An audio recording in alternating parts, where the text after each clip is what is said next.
안녕하세요. 안녕하세요. 네, 바로 전 시간에는 에스겔서 40장부터 48장까지에 이르는 에스겔 성전과 또 에스겔 성전에서 제기되는 그 예배에 대해서 그 2시간 동안 살펴봤습니다. 이제 요한계시록으로 다시 돌아와서 그 제29강으로 요한계시록 20장 그 후반에 나오게 되는 이 사단의 파멸과 이 백보자 심판에 대해서 살펴보겠습니다. 이 계시록 20장, 특히 20장 이후로 이 요한계시록을 바르게 분별하는 두 가지 키가 있었는데, 그것은 요한계시록 19장부터 마지막 장까지 이르는 21장의 내용을 연대기적인 순서로 본다는 것입니다. 다음에 두 번째 중요한 키는 바로 특히 요한계시록 20장 전반에 기록되어 있는 이 천년왕국을 말씀하고 있는 이 천년이라는 그 기간을 이 문자적인 천년 기간으로 보는 이 두 가지 중요한 키를 살펴봤습니다. 요한계시록 6장과 19장에서는 7년 환란기 동안에 일어날 그 내용에 대해서 살펴봤습니다.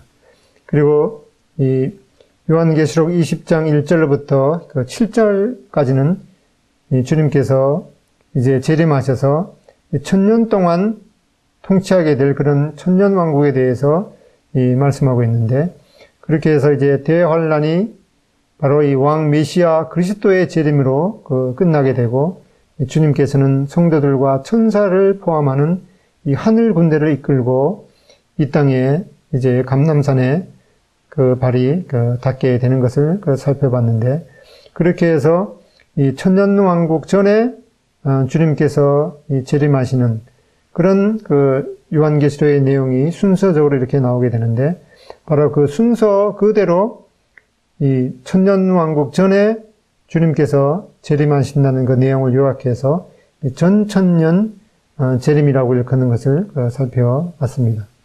그리고 이제 적그리스도와 거짓 선지자는 불못에 던져지게 되고, 이 사단은 이 천년 동안 무저갱에 결박되게 되는 것을 살펴봤습니다. 그리고 환란 때 순교자들이 부활하게 되고, 또 살아남은 자들은 이 그리스도의 보좌 앞에 모아져서 천년 왕국에 들어갈 수 있을지가 판결받게 됩니다. 예루살렘은 세계의 중심이 되고, 바로 그곳에서 그리스도께서 세상의 임금으로 통치하시게 됩니다. 이 땅에서 살아남은 자들은 이 천년 왕국 동안 다시 지상에서 살게 되고, 이 죽는 자가 드물고 대부분 사람들이 천년을 살게 됩니다. 이 사단은 이제 천년 왕국이 끝날 무렵 사람들을 미혹하기 위해서 잠깐 풀려나게 된다고 말씀하고 있습니다. 많은 사람이 사단의 시험에 빠지게 되고, 예루살렘이 포위당하고, 그리고 이제 그리스도의 심판이 즉각적으로 내려진다고 말씀하고 있습니다. 이 신구약 모든 성도들은 이 천년 동안 주님과 땅을 다스리며 땅의 인구가 증가되게 되는 것을 보게 되는데, 바로 이 천년 왕국 동안 이 그리스도를 믿은 신자들은 바로 새 예루살렘에 들어가게 됩니다. 또 이제 천년 왕국이 끝나게 되면 천지가 없어지고 크고 흰 보좌의 심판이 있게 되는 것을 말씀하고 있는데, 바로 지옥에 있던 자들도 몸이 부활하여서 하나님 앞에 이 크고 흰 보좌 앞에 서게 되고, 이때 하나님의 생명책에 그 이름이 기록되지 못한 자는 누구를 막론하고 불못에 던져지게 된다고 말씀하고 있습니다.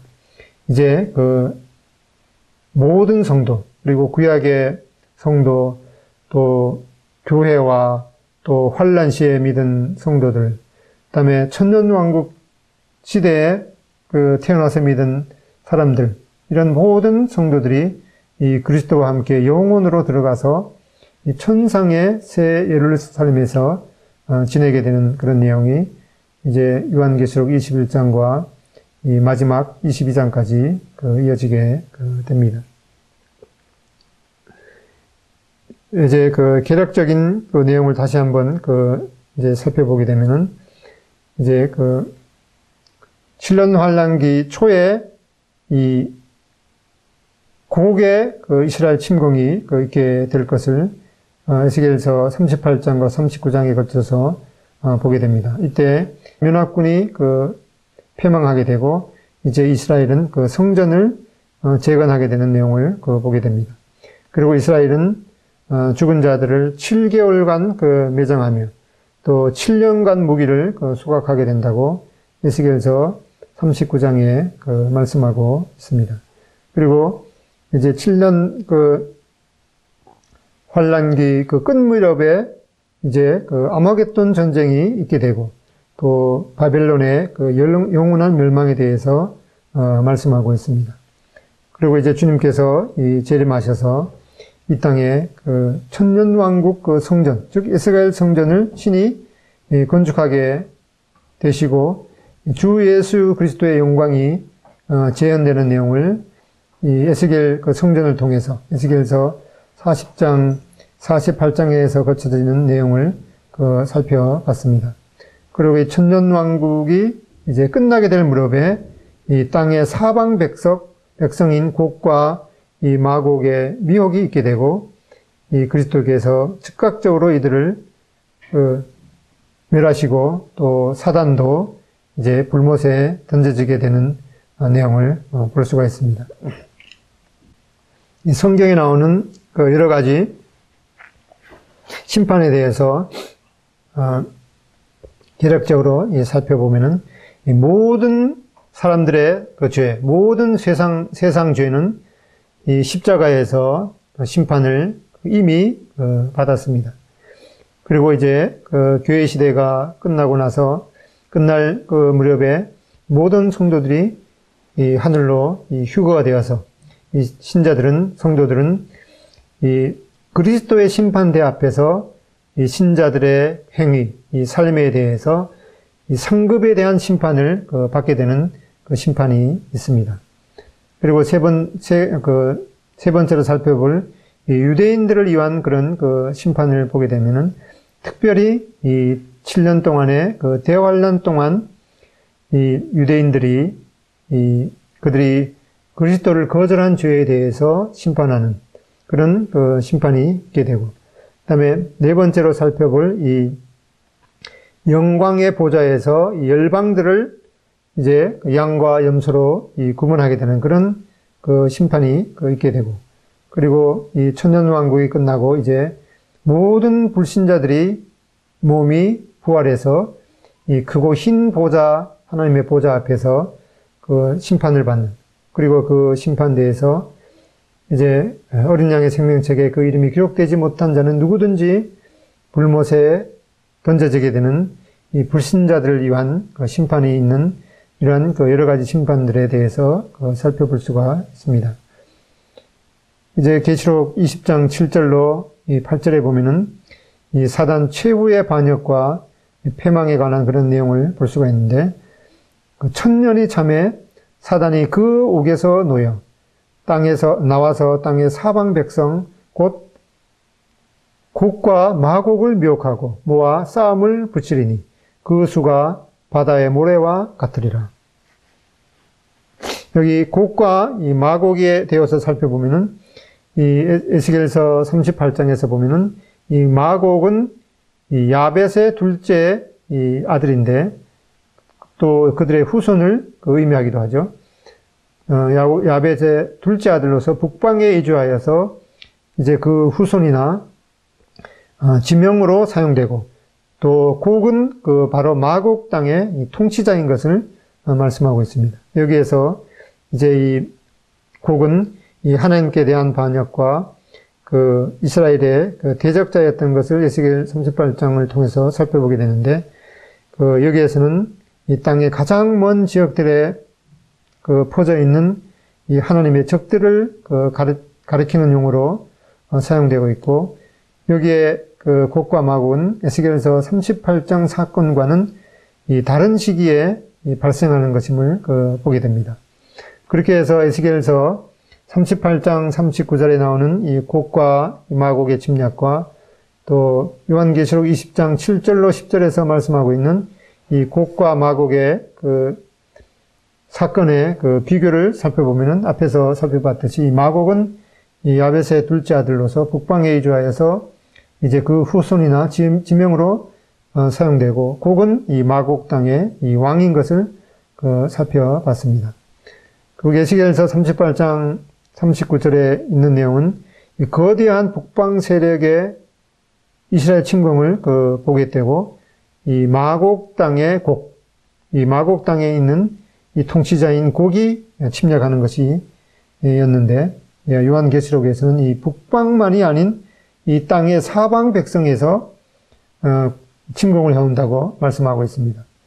그리고 에스겔서에는 이 땅의 통치자들 곧 이 로스와 메섹과 이 두발 왕이 합세해서 이 침략 세력의 선두에 서게 되는 것을 말씀하고 있는데 이 요한계시록에서는 이 사단 자신이 군대를 모으고 이 인간 지도자에 대한 그런 언급이 없는 이러한 다른 점을 보게 됩니다.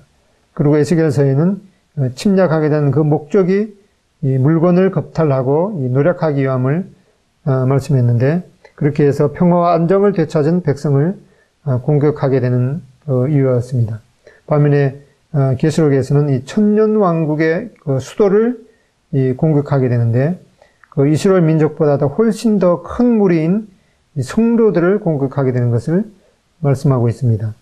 그리고 에스겔서에는 이 심판이 임해서 시체를 매장하는데 이 7개월이 소요되고 그 무기를 또 불태우는데 7년이 소요되는 것을 말씀하고 있는데 여기 요한계시록에서는 하늘로부터 내려오는 불에 이 사단의 군대들이 이 순식간에 소멸됨을 말씀하고 있습니다. 그리고 에스겔서에서 나타나는 것은 이 곡과 마곡의 침공이 이스라엘에게 주어지는 이 표징이기도 하는데 바로 그 다음에 이어지는 내용이 그 침략 전체가 천년왕국 이전의 환란 기간 중에 있음을 볼 수가 있습니다. 반면에 이 계시록 20장에 언급되고 있는 곡과 마곡의 침공은 바로 천년왕국의 맨 끝에 있는 이렇게 해서 에스겔서에 나타나는 이러한 내용과 다른 시기에 일어나는 다른 사건임을 보게 됩니다.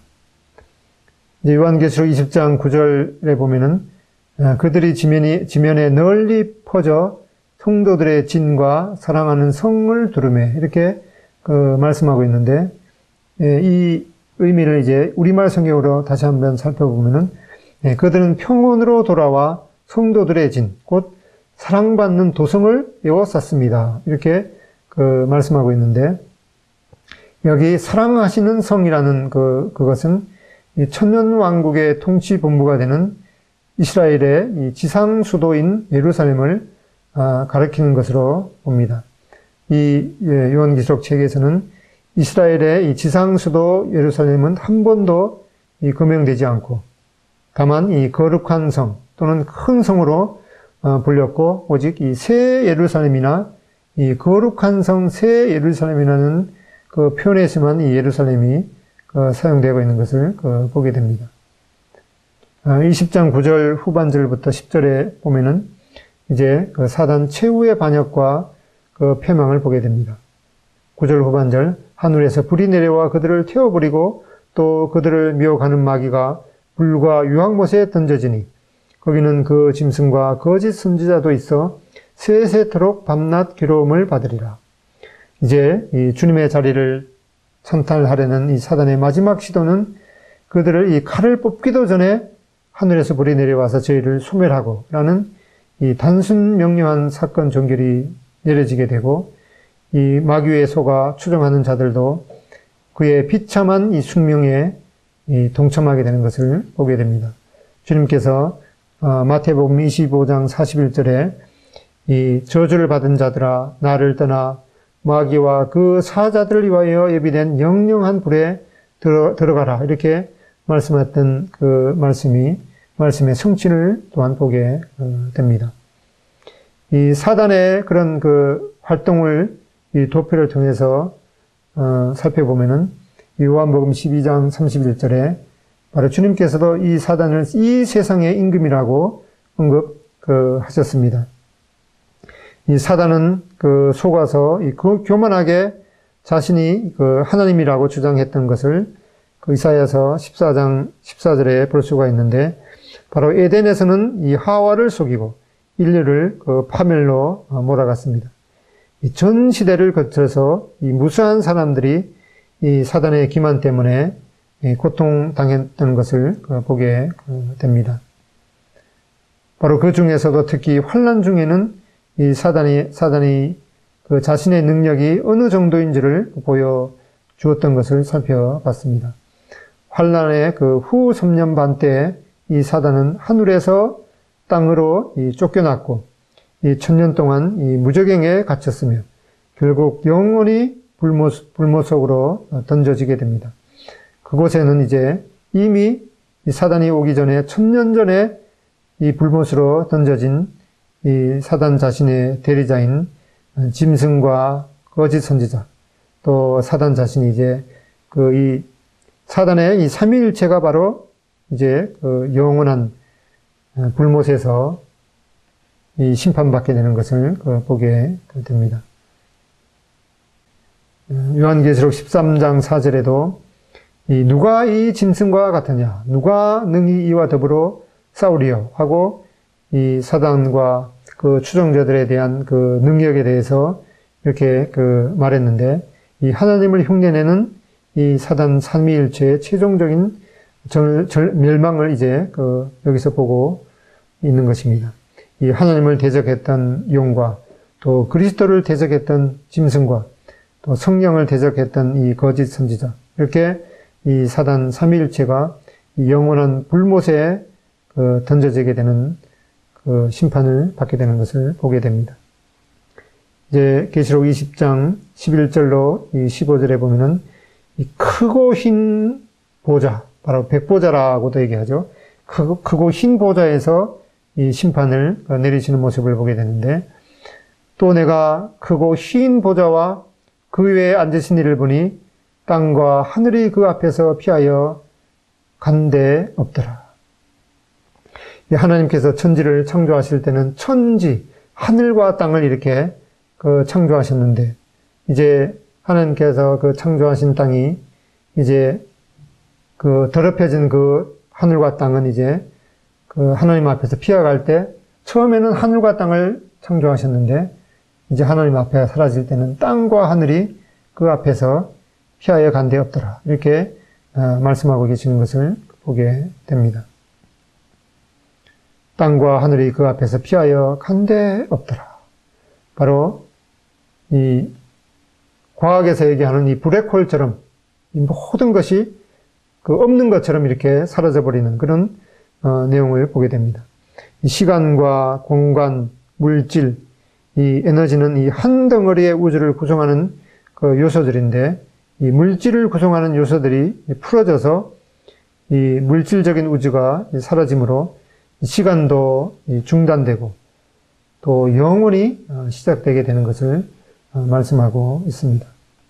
로마서 2장 16절에 보면은 곧 나의 복음에 이른 바와 같이 하나님이 예수 그리스도로 말미암아 사람들의 은밀한 것을 심판하시는 그날이라. 바로 그날이 바로 이 크고 흰 보좌의 심판대인 것을 보게 됩니다.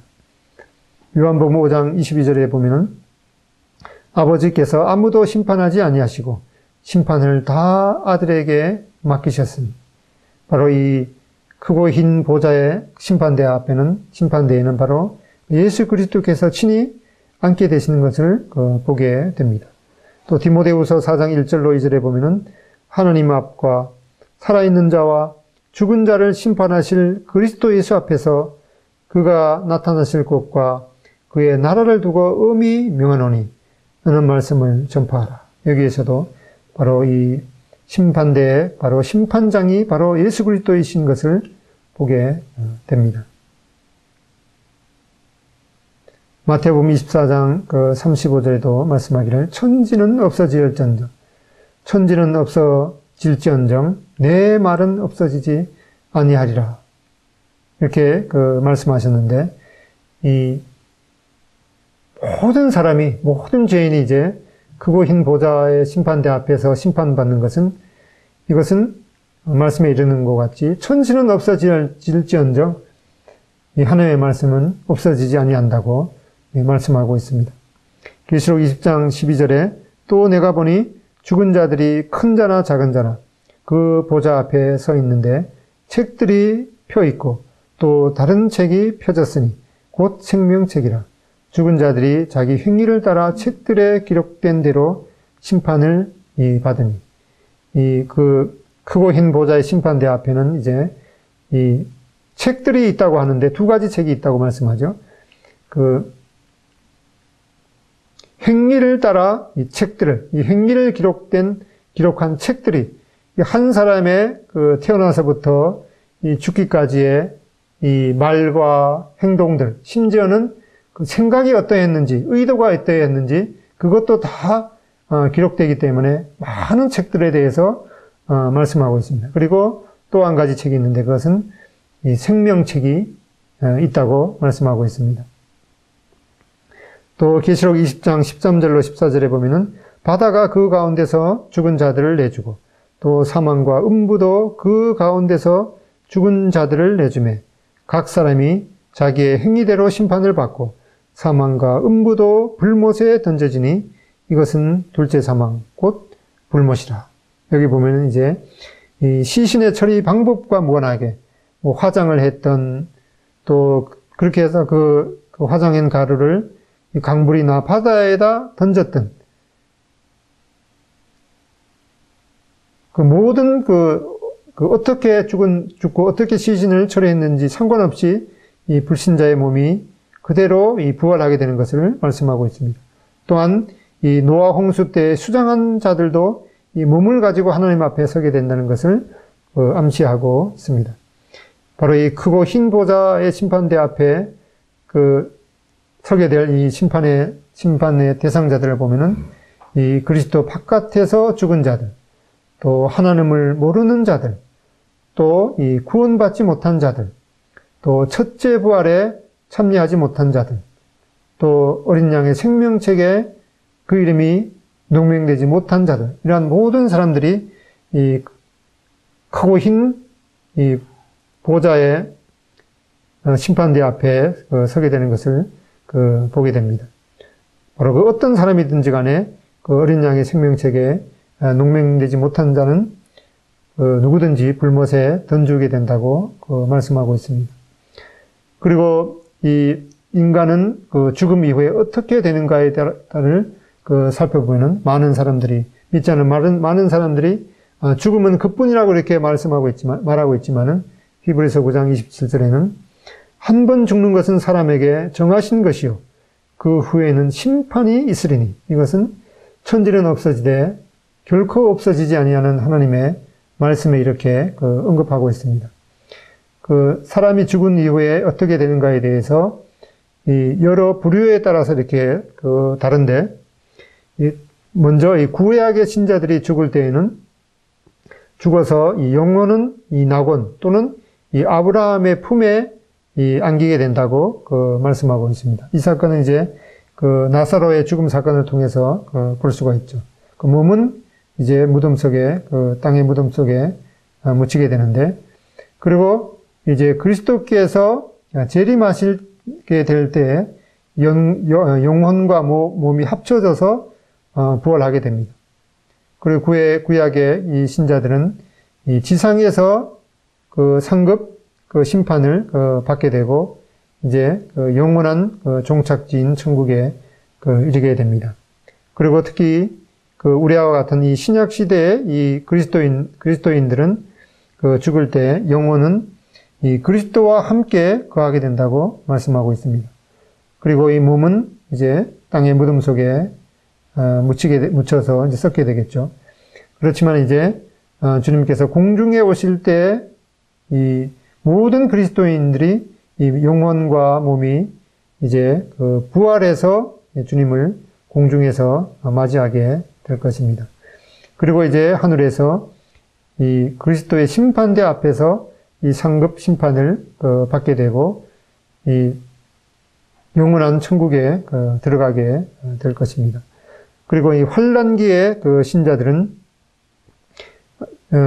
죽음과 함께 이 그리스도의 임재로 들어가게 되고 몸은 이 무덤에 있게 되겠죠. 그리고 이 환란기의 신자는 이 그리스도께서 이제 땅에 재림하시게 될 때 영혼과 몸이 부활하게 됩니다. 그리고 그 지상에서 이 상급에 대한 심판을 받고 이 천국에 들어가게 됩니다.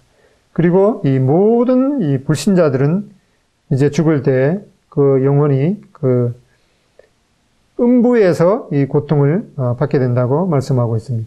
그리고 몸은 이제 땅에 묻히게 되는데 이 모든 불신자들은 이제 천년왕국 끝에 이 영혼과 몸이 부활해서 이 하나님의 크고 흰 보좌의 심판대 앞에서 그 심판을 받게 되고 누구든지 생명책에 기록되지 못한 모든 자들은 이제 꺼지지 않는 불못에 던져지게 되는 이러한 그 부류에 따라서 이 죽음 이후에 그 어떤 것을 겪게 되는지 다른 면들을 보게 됩니다. 계시록 20장 14절에 보면은 사망과 음부도 불못에 던져지니 이것은 둘째 사망 곧 불못이라. 여기에 사망은 이제 그 몸과 관련이 있고 음부는 영혼과 이 관련이 있는 것을 보게 되는데 이 공포의 한상, 이 사망과 음부도 즉 이 죽음 자체도 이제 영원히 추방되게 되는 것을 보게 됩니다. 주님께서는 이제 사망과 음부의 열쇠를 가지신 분이신 것을 보게 됩니다. 이렇게 이 사망과 음부도 이제 더 이상 이 사람을 괴롭히는 그런 것이 될 수가 없고 이렇게 불못으로 던져지게 됩니다. 그렇게 해서 이제 믿는 자들에게는 결코 이 사망아 너희 쏘는 것이 어디 있느냐 이렇게 우리가 외칠 수 있게 됩니다. 이 불못은 주님께서 이 마귀와 그 사자를 위하여 예비된 곳이라고 이 마태복음 25장 41절에 말씀했고 또 환란의 맨 끝에 짐승과 거짓 선지자가 먼저 그것으로 던져지게 됩니다. 그 다음에는 그들의 추종자들이 이 마태복음 25장 34절로 46절에서 양과 염소로 구분하는 심판을 통해서 이 염소로 분류된 자들이 주님 앞에 심판받고 이 불못으로 던져지며 또 천년왕국의 끝에 가서는 이 마귀와 그 사자들이 이 불못에 던져집니다. 그리고 이제 드디어 사망과 음부 그 자체도 불못에 던져지게 되는 것을 보게 됩니다. 이 크고 흰 보좌 또는 다른 말로 이 백보좌의 그 심판에 대해서 살펴보면은 이 앞에서 이 언행록들은 사형 선고를 받을 만한 개인의 이 모든 죄성을 보여줍니다. 그런데 이 시점에서 이 하나님의 공의가 한 점의 오차도 없다는 것을 나타내기 위해서 이 별도의 그 증거물이 채택돼서 펼쳐지게 되는데 바로 이것은 이 창조 때부터 이 그리스도를 통해서 생명을 얻은 모든 사람의 그 이름이 적힌 그 명부로 바로 앞에서 언급된 바로 그 생명책인 것을 보게 됩니다. 그렇게 해서 그들의 그 죄가 용서받을 수 있는 그러한 기회를 예수님을 믿을 수 있는 그런 기회가 있었는지 없었는지 이제 증거를 보여주게 되고 어떤 이유를 위해서든지 주님을 믿지 않아서 그 이름이 생명책에 기록되지 못한 자는 누구든지 불못에 던져지게 된다고 말씀하고 있습니다. 앞에 앞에 계시록 3장 5절로 6절에도 이 생명책에 대해서 언급하고 있는데 이기는 자는 이와 같이 흰 옷을 입을 것이요 내가 그 이름을 생명책에서 결코 지우지 아니하고 그 이름을 내 아버지 앞과 그의 천사들 앞에서 시인하리라. 귀 있는 자는 성령이 교회들에게 하시는 말씀을 들을지어다. 이렇게 앞에서도 이 생명책에 대해서 언급하고 있는데 바로 이 크고 흰 보좌의 심판대 앞에서 이 생명책이 과연 그가 예수님을 믿었는지 안 믿었는지 확인하기 위해서 이 생명책이 펼쳐지게 되는 것을 보게 됩니다. 그리고 악인과 의인의 그 부활 시기에 이 간격에 대해서 우리가 알 수가 있는데, 요한복음 5장 29절에 선한 일을 행한 자는 생명의 부활로, 악한 일을 행한 자는 심판의 부활로 나오리라. 여기 생명의 부활과 이 심판의 부활 그 사이가 바로 사이에 1000년 동안의 기간이 있는 것을 보게 됩니다. 또 사도행전 25장 11절에도 의인의 부활과 그리고 1000년이 지나서 악인의 부활이 있게 되고, 다니엘서 12장 2절에도 땅의 티끌 가운데서 자는 자 중에서 많은 사람이 깨어나 영생을 받는 자도 있겠고, 그리고 1000년이 지나서 이제 수치를 당하여서 영원히 부끄러움을 당할 자도 있을 것이라. 이렇게 의인과 악인의 부활 사이에 1000년 동안의 기간이 있는 것을 보게 됩니다. 누구든지 생명책에 기록되지 못한 자는 불못에 던지우더라. 한 번 죽는 것은 사람에게 정하신 것이요 그 후에는 심판이 있으리니, 이것은 천지는 없어지겠으나 결코 영원토록 없어지지 아니하는 이 하나님의 말씀에 증거 있는 것을 보게 됩니다. 이제 땅과 하늘이 불로 소멸되고 이 재창조가 이루어질 것을 말씀하고 있는데, 계시록 20장 11절에 또 내가 크고 흰 보좌와 그 외에 앉으신 이를 보니 땅과 하늘이 그 앞에서 피하여 간데 없더라. 이렇게 이 천년왕국 때 그 지구가 있고, 또 천년왕국이 끝나고 이제 그 지구가 하늘과 땅이 불살라지고 이제 그 새로운 하늘과 새로운 하늘이 있는 것을 말씀하고 있습니다. 베드로후서 3장 10절 이후에도 보면은 그러나 주의 날이 도둑같이 오리니 그 날에는 하늘이 큰 소리로 떠나가고 물질이 뜨거운 불에 풀어지고 땅과 그 중에 있는 모든 일이 드러나리로다. 이 모든 것이 이렇게 풀어지리니 너희가 어떠한 사람이 되어야 마땅하냐. 거룩한 행실과 경건함으로 하나님의 날이 임하기를 바라보고 간절히 사모하라. 그날에 하늘이 불에 타서 풀어지고 물질이 뜨거운 불에 녹아지려니와 우리는 그의 약속대로 의가 있는 곳인 새 하늘과 새 땅을 바라보도다. 여기 이 12절에 이 물질이 뜨거운 불에 녹아진다고 이렇게 말씀하고 있는데, 이 영어 성경에 보면 바로 물질이 the elements, 바로 이 원소 자체가 풀어져서 없어진다고 이렇게 말씀하고 있습니다. 이 장래 사건들의 예언 도포를 보면은, 이제 개략적으로 이렇게 살펴보면은, 주님께서 이 십자가에서 이 대속의 죽음을, 대속을 마치시고, 이제 하늘로 승천하셔서 지금은 주님께서 하나님의 보좌 우편에 앉아 계신 것을 보게 됩니다. 그리고 이제 교회 시대가 끝나고 이제 주님께서 공중에서 이제 모든 교회 성도들을 하늘로 부르셔서, 즉 휴고시키셔서 이 공중에서 교회 성도들이 주님을 맞이하게 되고, 이제 하늘에서는 이 그리스도의 심판대 앞에서 이 성도들의 상급을 받게 됩니다. 그리고 땅에서는 이제 일곱 봉인, 일곱 나팔, 일곱 대접의 심판이 이제 7년 동안 있게 됩니다. 하늘에서는 땅에서 일어나고 있는 7년 환란기의 마지막에 이제 마지막 무렵에 그리스도와 교회의 혼인이 있게 되고, 이제 주님께서는 이 하늘 군대, 즉 하늘에 있는 천사들과 바로 이 교회 성도들과 함께 이 만왕의 왕으로 이 땅에 재림하시게 됩니다. 그렇게 해서 이제 이 땅에서는 이제 열방들에 대한 심판이 있게 되고, 주님께서 이제 1000년 동안 이 땅에서 다스리게 됩니다. 이 1000년 동안 이 사단은 이 무적행에 갇히게 됩니다. 그리고 천년왕국이 이제 끝나게 될 무렵에 이 불신자들은 다 부활해서 크고 흰 이 하나님의 보좌에서 심판을 받게 됩니다.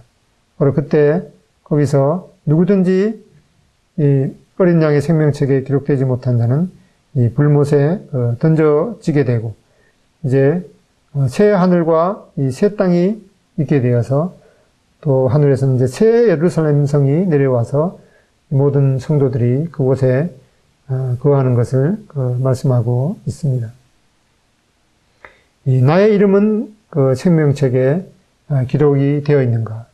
누가복음 10장 20절에도 보면은 너의 이름이 하늘에 기록된 것으로 기뻐하라, 이렇게 말씀하고 있는데, 이 믿음으로 영생을 소유한 성도들은 이 부활한 이후에 더 이상 사망이 없다는 것을 알게 되지만, 이 그리스도 안에 있는 생명을 거부한 죄인들은 둘째 사망 안에 이제는 더 이상 생명이 없다는 것을 참 이를 갈면서 알게 되는 것을 말씀하고 있습니다. 이 고린도전서 15장 22절로 28절에 보면은 아담 안에서 모든 사람이 죽은 것 같이 그리스도 안에서 모든 사람이 삶을 얻으리라. 그러나 각각 자기 차례대로 되리니 먼저는 첫 열매인 그리스도요, 다음에는 그가 강림하실 때 그리스도에게 속한 자요, 그 후에는 마지막이니 그가 모든 통치와 모든 권세와 능력을 멸하시고 나라를 아버지 하나님께 바칠 때라. 그가 모든 원수를 그 발 아래에 둘 때까지 반드시 왕노릇 하시리니 맨 나중에 멸망받을 원수는 사망이니라. 만물을 그 발 아래에 두셨다 하셨으니 만물을 아래에 둔다 말씀하실 때에 만물을 그의 아래에 두신 이가 그 중에 들지 아니한 것이 분명하도다. 만물을 그에게 복종하게 하실 때에는 아들 자신도 그 때에 만물을 자기에게 복종하게 하신 이에게 복종하게 되리니 이는 하나님이 만유의 주로서 만유 안에 계시려 하심이니라. 이 주님을 믿음으로 말미암아 그 이름이 하나님의 생명책에 기록된 것이 참 얼마나 큰 이 하나님의 은혜고 또 하나님께서 내려주신 이 복임을 명심하게 되고, 또 주님께서 이 만왕의 왕, 또 만주의 주, 또 만유 안에 계신 분이 바로 우리가 믿고 있는 주님임을 생각하면서 저희들에게 이러한 영원한 생명을 주신 주님에게 대한 감사와 또 찬양을 드리게 됩니다. 감사합니다.